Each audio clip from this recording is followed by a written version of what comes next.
अस्सलाम वालेकुम। इंडिया वासी कैसे है? हम लोग आ रहे हैं तुम्हारा इंडिया में तुमको देने के लिए। ठीक है? तुम तुम्हारा सारा आदमी मिलके मेरा बांग्लादेश के लेके रोस्ट कर रहे। अभी खेला शुरू हो गया। कोई चीज भी नहीं छोड़ेंगे नहीं। ठीक है? मेरा हिंदी थोड़ा थोड़ा आता है, इसलिए मैं बोल रहे तुम लोग तैयार हो जाओ। मेरा बांग्लादेश टीम आ रहे तुम्हारा मुल्क में, खेला होगा अच्छा से। ठीक है? तुमको तो कैसा व्हाइट वॉश करेगा इंशाल्लाह।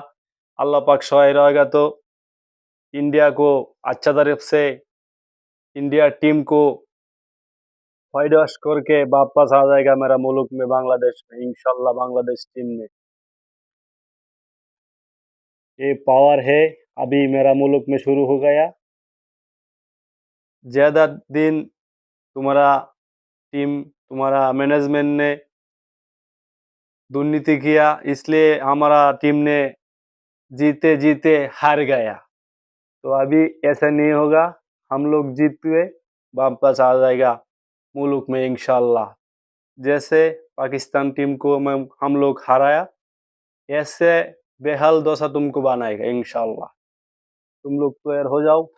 हमारा बांग्लादेश टीम रेडी है, आ रहा है। जय होगा इस्लाम का।